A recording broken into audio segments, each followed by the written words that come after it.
Hi, everybody. Thank you, Chopper. Yeah, glad to be here. So before we start, could you introduce yourself, tell a little bit about your position in Riot, what you have been doing? Sure. So my name's Chris Hopper, but pretty much everyone knows me as Riot Chopper. I've been at Riot for almost 7 years now. Came on board shortly before we were putting together the LCS, as Riot was kind of building out their plans for an in-house esports team. Came on board and was immediately kind of put on everything from analytics to league ops to event management to web content and everything in between. Helped kind of build out a lot of the structure for the EU and NALCS at the time. And then actually went and led our international team for several years and helped build out the domestic leagues in multiple other regions. At this point, we have 13 regions that are operating now. And about 2 years ago, I then came back to North America to lead the franchising efforts. And at the conclusion of those, took over the whole team for North America. So for the last year and change, I've been operating the North American esports team. Could you give us an idea, a sense of where Riot is today? What are the latest milestones that you guys have reached? So speaking from the esports side, I mean, from the game publishing side, obviously there's not really going to be a major milestone until Game 2, which unfortunately I can't comment on. But in terms of the esports side, I think the major milestone now is that we're sort of shifting the financial systems, we're shifting a lot of the legal structure, a lot of the just sort of general business maturity of our esports leagues in most of our most mature regions. So when you look at things like LPL in China has now gone to franchising. They've also built out home and away with teams playing out of distinct regional studios. When you look at NA and EU and some of the rev sharing agreements that have been built there, the Players Association that we've built out in North America, we're really just kind of getting to that next phase of the kind of mature structures that to me indicate sort of a modern traditional sport. What does esport mean for Riot? I mean, I think we look at esport as the sort of, I mean, the generic term is obviously the catch-all for any video game played competitively, but I think for us, it means something a little bit more because I think we tend to aspire to represent more of the sport component of that, which for a while, I think meant that we only sort of focused on the top level. You know, for us, esport meant mimic the NBA or the NFL or Major League Baseball. And as we've built out a lot of those structures, what we're now realizing is that to actually emulate the sport is to not only emulate the top league, but also emulate the pyramid of competitive play. You know, for every basketball player that makes it to the NBA, you know, they started in AAU and they played for their high school. And then, you know, maybe they played for college. They played for, you know, the national U16 team, then the U18 team, then the U20 team, all before they even got drafted into the NBA. And so at the base of that pyramid, you have thousands, if not hundreds of thousands of people playing basketball. And you need to be able to build the path for them to not only kind of wean out the most competitive and most talented such that they can get into the NBA, but you also need to instill that lifelong passion for watching competitive basketball. And so for us, that's what we've been working on is thinking about how to implement League of Legends as a staple in college. We have over 80 schools across across North America now that have League of Legends as a scholarship sport.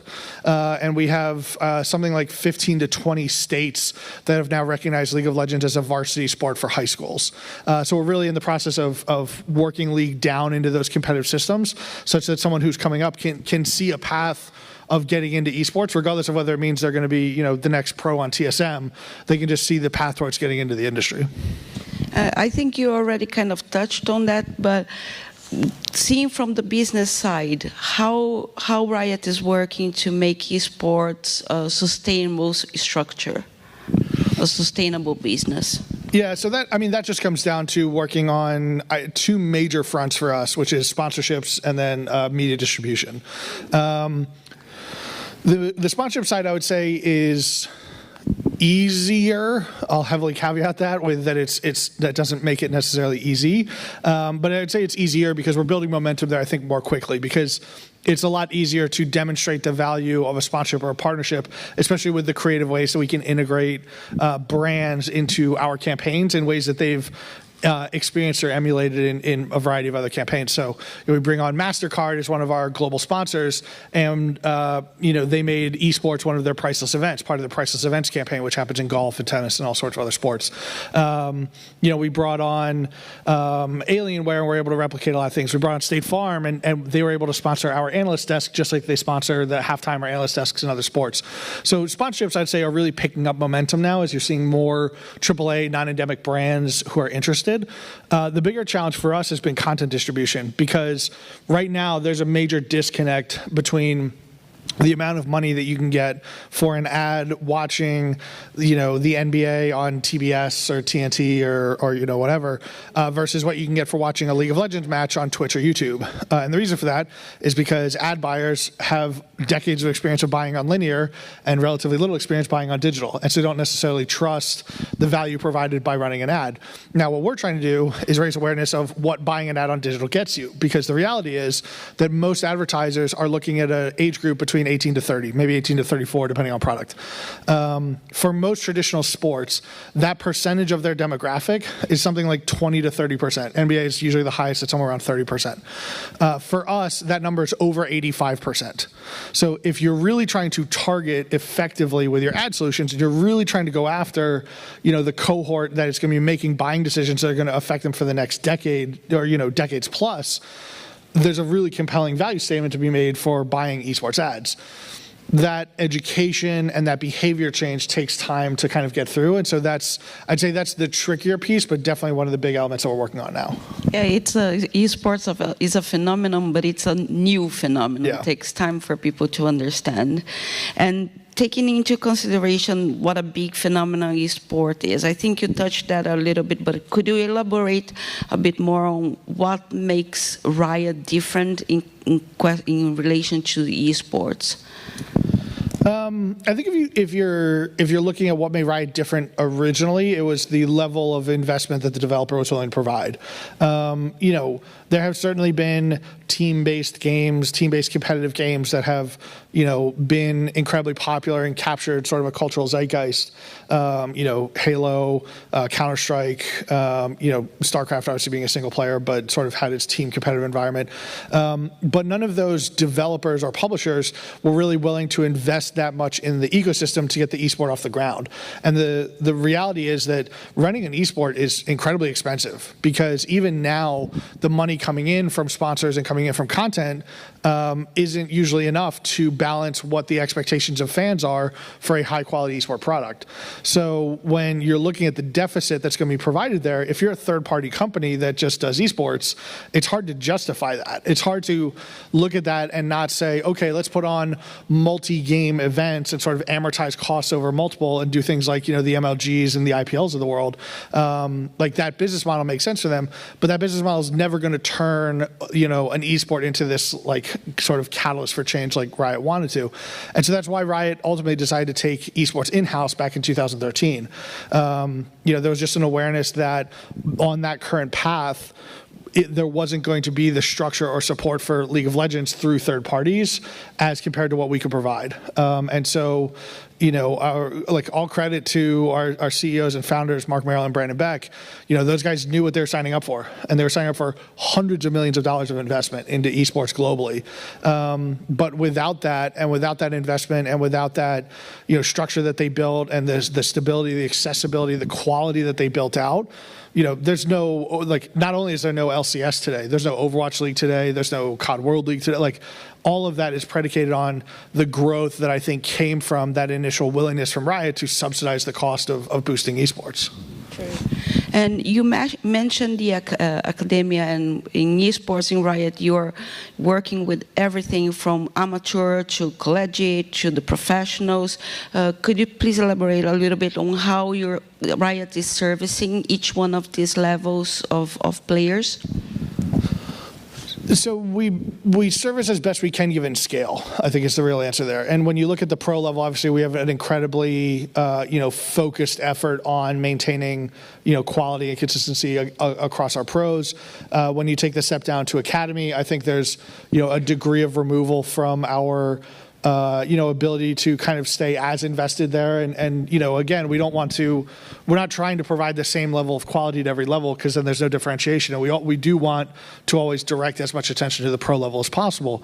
So it's natural that we're going to kind of lower our expectations for, quality and kind of just overall product accessibility, I think, as you take the steps down the ladder. But what we've tried to do is find other ways to mitigate that gap.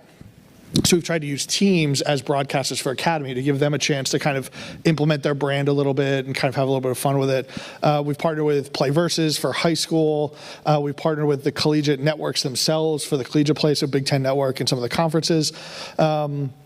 Basically, for us, it's about finding the right partner who understands what we're trying to do with esports, but is also able to provide a unique value proposition to the players themselves.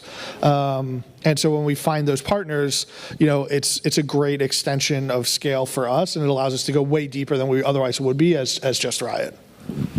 And does Riot have a system that helps players become from amateurs to professionals, and how do this path works at the moment?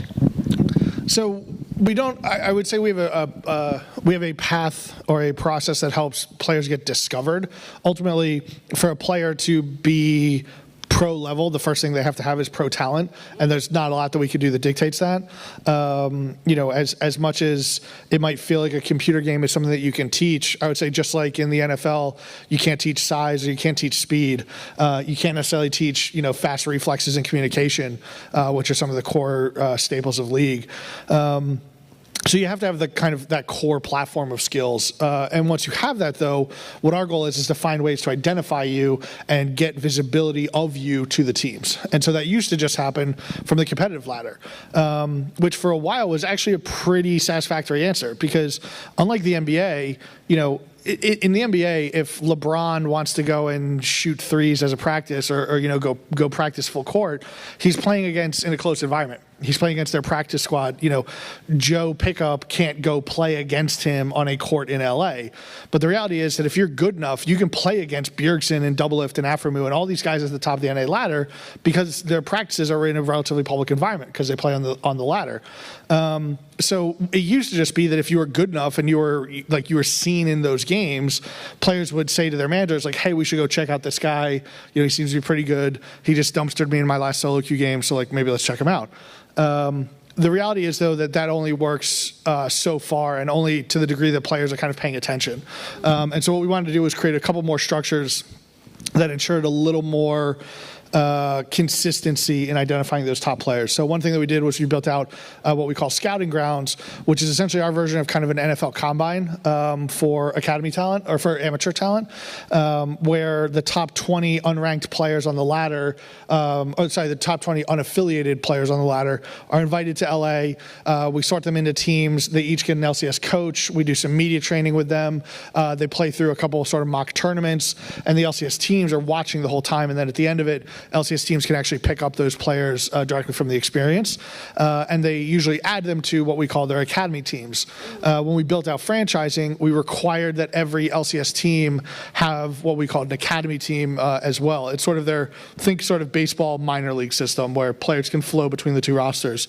But what this did was it effectively doubled the size of the roster that most teams were able to carry, and it gave them room where they actually had to think about the next generation of talent. There was no point in sort of maintaining the next best pro on that team, because if they have a better pro, there's not as much value in having a backup as much as having someone that you can invest time into and bring up like a talented rookie that can also serve as a backup in a pinch, but in reality is someone that you're more likely grooming to play for the team in a year or two.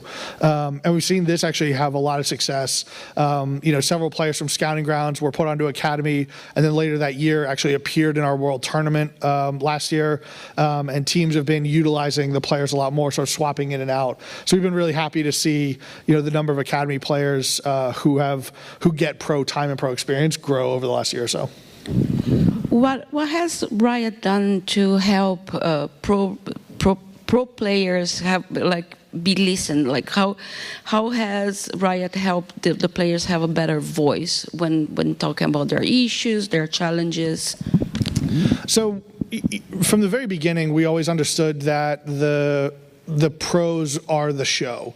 And if we don't take care of them, if we don't ensure that they have a great experience, we're never going to be able to continue this league, because we need to have them invested. We need to have them, spending their full time on this as a professional career. And we need them to believe that this is something that they want to do for the long term. Initially, we built out what we called our player management team to kind of help affect this. So we had a team of folks based out of LA who basically were the players' advocates back to Riot. And so they were, incredibly close with the players. They were able to consult on everything from, I'm having contract troubles with my team. Can you recommend, should I go talk to a lawyer?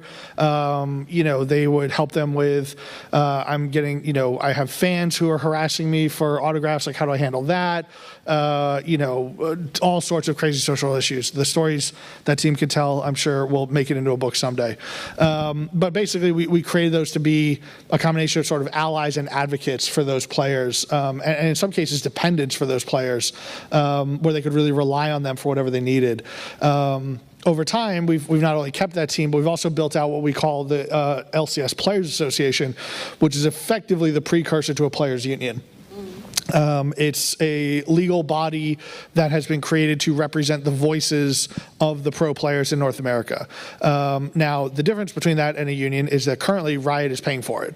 And we're doing so because we believe that it's the right thing to do to create a body that can collectively gather player voice and express that back to Riot. And when players were just all on individual teams, it was really hard to get them to kind of gather and identify sort of a single message and overarching problems that were affecting them.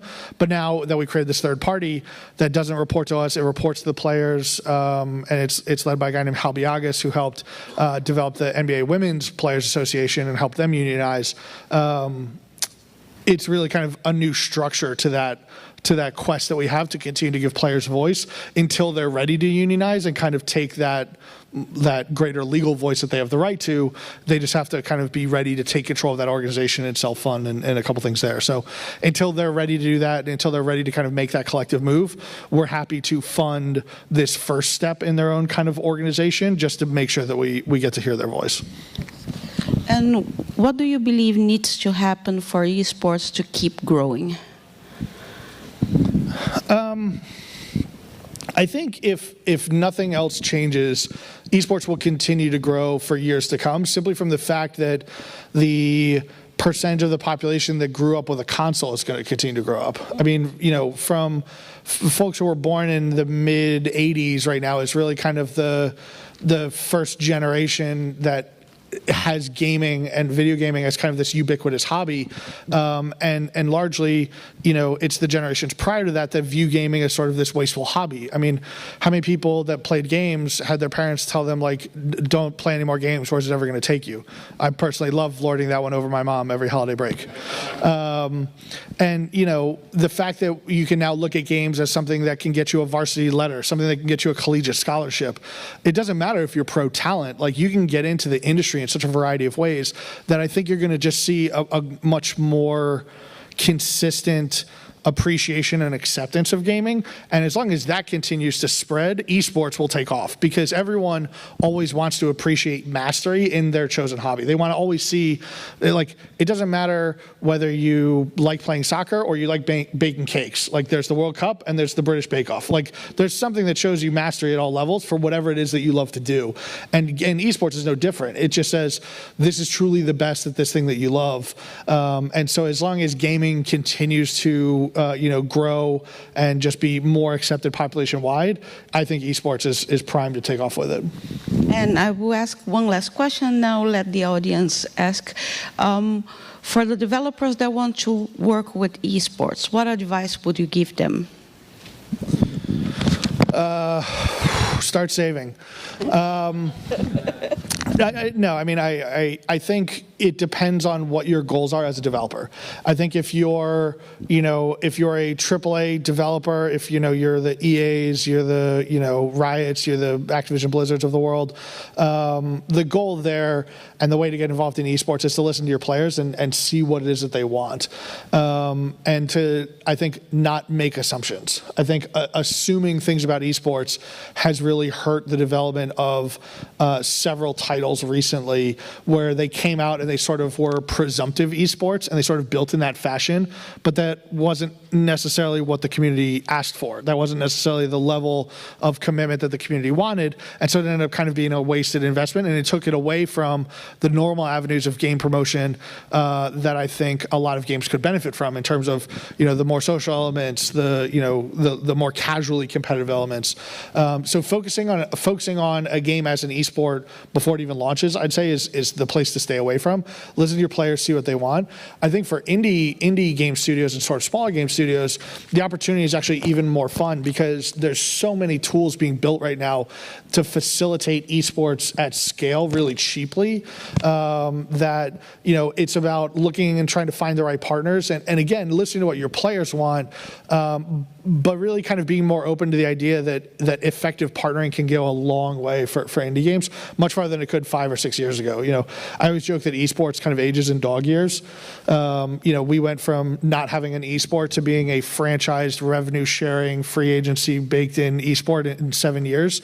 That took baseball like 80 years.